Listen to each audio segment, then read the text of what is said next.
சிவகாமியின் சபதம் பாகம் 1 9ஆம் அத்தியாயம். விடுதலை. கயிற்றின் வழியாக மேலே ஏறிய பரஞ்சோதி கூரையை அணுகியபோது 2 இரும்புக் கரங்கள் தன் புயங்களை பிடித்து மேலே தூக்கி விடுவதை உணர்ந்தான். மறுகணமே தான் மேற்கூரையில் நிற்பதையும் தனக்கு எதிரில் பேச வேண்டாம் என்பதற்கு அறிகுறியாக உதட்டில் ஒற்றை விரலை வைத்துக்கொண்டு புத்த பிக்ஷு நிற்பதையும் பார்த்தான். அவருக்கு பின்னால் இன்னொரு இளம் புத்த சந்நியாசி நிற்பதும் தெரிந்தது. பெரிய பிக்ஷு ஜாடை காட்டியவுடன் இளம் புத்தன் கயிற்றை மேலே இழுத்து சுருட்டி ஒரு காவித்தூணிக்குள் அதை வைத்து கட்டினான். பரஞ்சோதி கூரை மேல் நின்ற வண்ணம் சுற்றும் முற்றும் பார்த்தபோது கண்ணுக்கெட்டிய தூரம் காஞ்சி நகரத்து மாட மாளிகைகளின் உப்பரிகைகள் வெண்ணிலாவில் தாவழியமாய் பிரகாசித்துக் கொண்டிருப்பதை கண்டான். இதற்குள் பெரிய பிக்ஷுவானவர் சிறைச்சாலை கூரையின் துவாரத்தை ஓடுகளை பரப்பி அடைத்துவிட்டு பரஞ்சோதியை ஒரு விரலால் தொட்டு தம் பின்னால் வரும்படி சமிக்ஞை செய்தார். அவரை பின்தொடர்ந்து பரஞ்சோதியும் இளம் பிக்ஷுவும் ஓட்டுக்கூரைகளின் மேலேயும் நிலா மாடங்கள் மண்டபங்களின் மேலேயும் ஓசைப்படாமல் மெதுவாக நடந்து சென்றார்கள். வீதியில் ஏதாவது சந்தடி கேட்டால் புத்த பிக்ஷு உடனே தம் பின்னால் வருவோருக்கு ஜாடை காட்டிவிட்டு உட்கார்ந்து கொள்வார். சந்தடி நீங்கிய பிறகு எழுந்து நடப்பார். இவ்விதம் 7-8 கட்டிடங்களை மேற்கூரை வழியாக கடந்த பிறகு ஒரு வீட்டின் முகப்பில் வீதி ஓரத்தில் பன்னீர் மரங்கள் அடர்த்தியாக வளர்ந்திருந்த இடத்துக்கு வந்தார்கள். பன்னீர் மரங்களின் அடர்ந்த பசிய இலைகளுக்கு இடையிடையே கொத்து கொத்தாக பூத்திருந்த பன்னீர் மலர்கள் வெண்ணிலாவில் வெள்ளி மலர்களாக பிரகாசித்தன. அம்மலர்களின் சுகந்த பரிமளத்தை இளந்தென்றல் நாலா பக்கமும் பரப்பிக்கொண்டிருந்தது. புத்த பிக்ஷு வீதியை இருபுறமும் நன்றாக பார்த்துவிட்டு அந்த பன்னீர் மரங்களில் ஒன்றை பிடித்து கொண்டு கீழே இறங்கினார். பரஞ்சோதியும் இளம் பிக்ஷுவும் அவ்விதமே இறங்கினார்கள். சிறிது தூரம் நடந்து கோயிலைப் போல் அமைந்த ஓர் அழகிய கட்டிடத்தின் வாசலை அடைந்தார்கள். அந்த கட்டிடம்தான் காஞ்சி நகருக்குள்ளிருந்த புத்த விகாரங்களுக்குள் மிக பெரியது. ராஜவிகாரம் என்ற பெயர் பெற்றது. கருணாமூர்த்தியான புத்த பகவானின் திருப்பற்களில் ஒன்று அந்த கோயிலின் கர்ப்ப கிரகத்தில் பிரதிஷ்டை செய்யப்பட்டிருந்தது. பல்லவ மன்னர்கள் அவ்வப்போது ஒவ்வொரு மதத்தில் பற்றுடையவர்களாயிருந்தாலும் எல்லா மதங்களையும் சம நோக்குடன் பார்த்து அந்தந்த மத ஸ்தாபனங்களுக்கு மானியம் விடுவது வழக்கம். அவ்விதம் இராஜாங்க மானியத்தை பெற்றது ராஜவிகாரம். அன்றியும் காஞ்சியில் சில பெரும் செல்வர்கள் பௌத்த சமயிகளாயிருந்தார்கள். அவர்களில் ஒருவனான தனதாசன் என்னும் வியாபாரி தன்னுடைய ஏகபுத்திரன் வியாதியாய் கிடந்தபோது பிள்ளை பிழைத்தால் ராஜவிகாரத்தை புதுப்பித்து தருவேனாக என்று வேண்டுதல் செய்து கொண்டான். பிள்ளை பிழைக்கவே ஏராளமான பொருட்செலவு செய்து விகாரத்தை புதுப்பித்தான். தாவள்யமான முத்துச் சுண்ணாம்பு பூசப்பட்டிருந்த ராஜவிகாரம் வெண்ணிலாவில் அழகின் வடிவமாக விளங்கிற்று. அதை பார்த்ததும் பரஞ்சோதி, ஆஹா, என்ன அழகான கோயில் என்று கூவினான். புத்த பிக்ஷு சட்டென்று நின்று அவனுடைய வாயை பொத்தினார். அச்சமயம் அவர்கள் பன்னீர் மரங்களின் நிழலை தாண்டி ராஜவிகாரத்துக்கு எதிரில் திறந்த வெளிக்கு வந்திருந்தார்கள். அதே சமயத்தில் ராஜவிகாரத்துக்கு எதிர் வரிசையில் இருந்த கட்டிடங்களின் இருண்ட நிழலிலிருந்து 2 வெண்புறவிகள் வெளிப்பட்டு வந்தன. அவற்றின் மீது 2 வீரர்கள் காணப்பட்டார்கள். ஒருவர் நடுப்பிராயத்தினர், இன்னொருவர் வாலிபர். இருவரும் பெரிய முண்டாசு கட்டியிருந்தார்கள். 2 குதிரைகளும் ராஜவிகாரத்தை நெருங்கி வந்தன. வீரர்களில் பெரியவன் புத்தம் சரணம் கச்சாமி என்றான். இளம்பிக்ஷு தர்மம் சரணம் கச்சாமி என்றார்.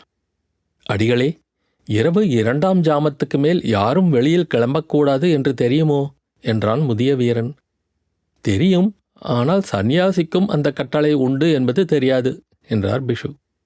இந்த அர்த்தராத்திரியில் எங்கே கிளம்பினீர்களோ? இந்த பிள்ளை என்னுடைய சிஷ்யன், காஞ்சிக்கு புதியவன், காணாமல் போய்விட்டான். அவனை தேடி பிடித்து அழைத்து வந்தேன். இந்த வாலிபனுக்கு எந்த ஊரோ? சோழ நாட்டில் செங்காட்டங்குடி. இன்றைக்குத்தான் இருவரும் வந்தீர்களாக்கும். ஆம் ஐயா. தங்கள் திருநாமம் என்னவோ? நாகநந்தி என்பார்கள். இனிமேல் நள்ளிரவில் கிளம்ப வேண்டாம். சுவாமி, சிஷ்ய பிள்ளையிடமும் சொல்லி வையுங்கள் வீரர்கள் குதிரைகளை தட்டி விட்டு கொண்டு போன பிறகு மூவரும் ராஜவிகாரத்துக்குள் பிரவேசித்தார்கள். அவர்கள் உள்ளே நுழைந்ததும் ராஜவிகாரத்தின் வெளிக்கதவு சாத்தப்பட்டது. உள்ளே வெகு தூரத்தில் கர்ப்பகிரகம் தீப வரிசைகளால் அலங்கரிக்கப்பட்டிருந்ததை பரஞ்சோதி பிரமிப்புடன் பார்த்து கொண்டு நின்றான். உள்ளே இருந்து வந்து கொண்டிருந்த அகிர் புகையின் வாசனை அவனுடைய தலையை கிறுகிறுக்கச் செய்தது. புத்த பிக்ஷு அவனுடைய தலையை தொட்டு, பிள்ளாய், எப்பேற்பட்ட ஆபத்து உனக்கு வந்தது? புத்த பகவானுடைய கருணையினால் தப்பினாய் என்றார். பரஞ்சோதி அவரை ஏறிட்டு பார்த்து, அடிகளே, எந்த ஆபத்தை சொல்லுகிறீர்கள் என்று கேட்டான். பெரிய ஆபத்து. இந்த விகாரத்தின் வாசலிலேயே வந்தது. குதிரை மேல் வந்தவர்கள் யார் தெரியுமா? எனக்கு எப்படி தெரியும் சுவாமி? காஞ்சிக்கு நான் புதிதாயிற்றே. பிக்ஷு பரஞ்சோதியின் காதோடு, மகேந்திர சக்கரவர்த்தியும் அவருடைய மகன் மாமல்ல நரசிம்மனும் தான் என்றார். பரஞ்சோதிக்கு உண்மையிலேயே தூக்கி வாரி போட்டது. நிஜமாவா என்று வியப்புடன் கேட்டான். ஆம், இருவரும் மாறுவேடம் பூண்டு நகர் சுற்ற கிளம்பியிருக்கிறார்கள். வேஷம் தரிப்பதில் மகேந்திர பல்லவருக்கு இணையானவர் இந்த பாரத கண்டத்திலேயே இல்லை. பரஞ்சோதி சிறிது நேரம் ஆச்சரிய கடலில் மூழ்கியிருந்துவிட்டு, அவர்களால் எனக்கு என்ன ஆபத்து என்று கேட்டான். புத்த பிக்ஷு ஒரு கேலி சிரிப்பு சிரித்தார்.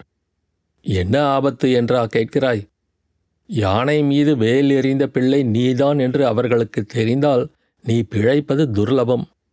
அந்த சக்கரவர்த்திக்கு குமாரன் இருக்கிறானே, அவன் எப்பேற்பட்டவன் தெரியுமா? இந்த பூமண்டலத்தில் தன்னை விட பலசாலியோ வீரனோ ஒருவனும் இருக்கக்கூடாது என்பது அவனுடைய எண்ணம். அப்படி யாராவது இருந்தால் அவனுடன் மல்யுத்தம் செய்து தோல்வி அடைய வேண்டும். இல்லாவிடில் யமனுலகம் போக வேண்டியதுதான். சண்டை என்று வந்தால் நான் பின்வாங்க மாட்டேன் அடிகளே. சக்கரவர்த்தி குமாரனாகவே இருக்கட்டும், யாராய்த்தான் இருக்கட்டும் என்றான் பரஞ்சோதி. தெரியும் தம்பி, நீ இப்படிப்பட்ட வீரனாயிருப்பதினாலேதான் உனக்கு ஆபத்து அதிகம். நீ வேலை எறிந்ததினாலேதான் கோயில் யானைக்கு மதம் பிடித்தது என்று பொய்க்குற்றம் சாட்டி உன்னை தண்டித்து விடுவார்கள். பரஞ்சோதிக்கு நெஞ்சில் சுருக்கென்றது. சுமை தாங்கியில் படுத்திருந்தபோது யாரோ பேசிக்கொண்டு போனது ஞாபகம் வந்தது. நாகநந்தியின் வார்த்தைகளில் இதுவரை நம்பிக்கை இல்லாதவனுக்கு இப்போது கொஞ்சம் நம்பிக்கை உண்டாயிற்று. அப்படிப்பட்ட அநியாயமும் உண்டா என்றான்.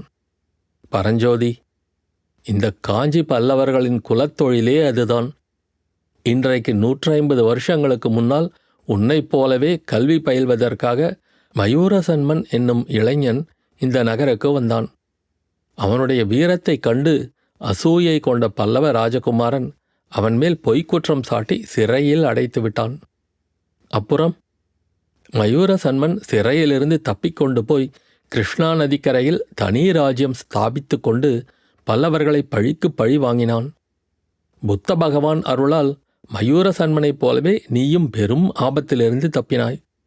பரஞ்சோதி அப்போது குறுக்கிட்டு, அடிகளே, மற்ற ஆபத்துக்கள் ஒரு புறம் இருக்கட்டும். இப்போது எனக்கு பசி என்கிற ஆபத்துதான் பெரிய ஆபத்தாயிருக்கிறது. பசியினாலேயே பிராணன் போய்விடும் போல் இருக்கிறது என்றான்.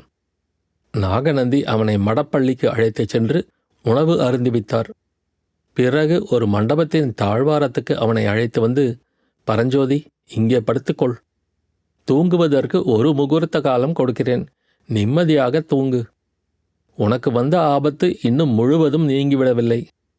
பொழுது விடிவதற்குள்ளே நாம் கோட்டையை விட்டு போய்விட வேண்டும் என்றார். பரஞ்சோதி அப்படியே அந்த மண்டபத்தின் தளத்தில் சாய்ந்தான். அடுத்த நிமிஷமே நித்திராதேவி அவனை ஆட்கொண்டாள். அத்தியாயம் முடிவு.